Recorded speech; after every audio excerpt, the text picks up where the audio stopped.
So when I arrived at the hotel yesterday afternoon, this handy packet was waiting for me at the front desk. So I'm about to flip through it and I will report to you what I find out.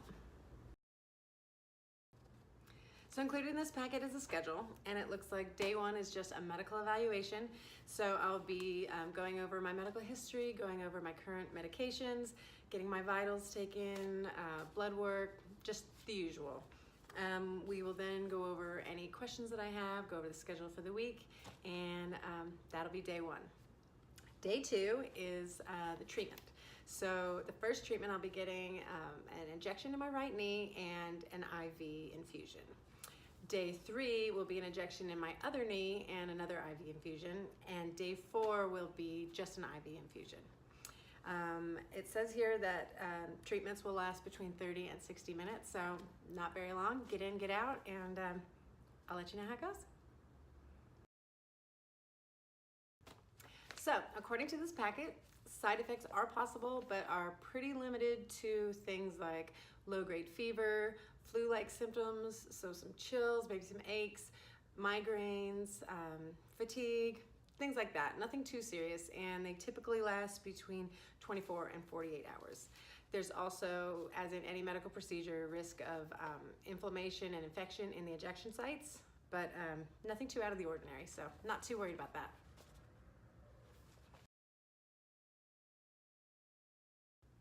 Okay, scratch that. Just had a consultation with my doctor. Here's what he had to say about how tomorrow's gonna go. So he says after the treatment, I should probably go to bed and rest for about 12 hours and elevate my leg. He said I'm gonna be a lot more sore than I think I am. I should ice it and I should stay off of it. They said they even have wheelchairs available if I need them. Okay, that's starting to freak me out that people are gonna need wheelchairs after a knee injection. So I'm a little bit more nervous than I was while reading the packet, but he assured me that this would only last 24 to 48 hours, so, but still, the nerves are kicking in. Okay, let's just talk about the medical facility here for a hot minute. Most people, when they hear that you're leaving the country for medical treatments, are picturing some unsterilized, unlicensed, like hole-in-the-wall practice in a strip mall in Tijuana. The Stem Cell Institute in Panama is a state-of-the-art facility. They have their own lab, and they have doctors from all over the world and American board-certified doctors who come here to study stem cells because funding is so limited in their own countries. There are only a handful of countries in the world who are allowing research to exist in the way that it needs to exist. One thing I should probably mention is that if you are afraid of heights, you should definitely consider that when you come here to Panama, because the clinic is on the 63rd floor. Everything is glass paneled, everything is view. For me, gorgeous. For my husband, nauseous. So if that's a problem for you, just let them know in advance, because they said that they can close all the blinds and they can put you in an internal room. So they are prepared for that in case that is your issue. So, going back to the packet that I received yesterday, this right here is my favorite sheet that I found. It's called the Stem Cell Bank Account Analogy.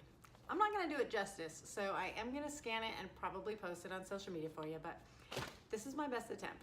Okay, so everybody's born with a finite amount of stem cells. We're gonna call that the bank account. Over time, as we need them, our body's gonna make withdrawals. So if it needs to repair itself from broken bones or paper cuts, what have you, it requires these cells for healing. Here's the kicker. Not all bank accounts are created equal.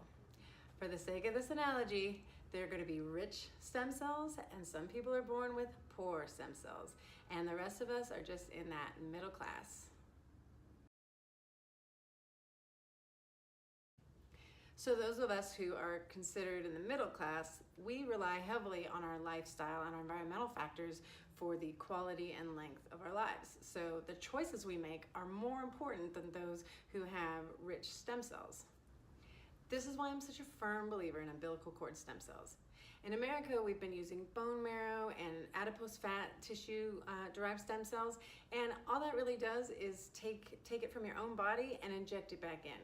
So as a 40-year-old, I'm getting my 40-year-old cells removed and directly concentrated where I need them in my knee. For a 70-year-old, they'd be taking their cells out and injecting 70-year-old cells back in their bodies. And who's to say if either of us have rich stem cells or poor stem cells? So we don't even know that the cells that we're putting back in our bodies are going to be what's best for us in our healing.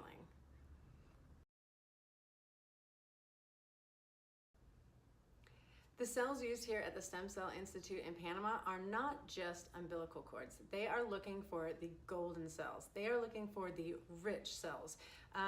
They discard hundreds of umbilical cords every year that don't meet their standard because they're finding that the rate of success is much higher when they're given the rich stem cells. So this is just my broken down version of this analogy. I am not a doctor or a medical professional of any kind, but I thought you'd be interested to know how these cells function and how they can function differently in different people.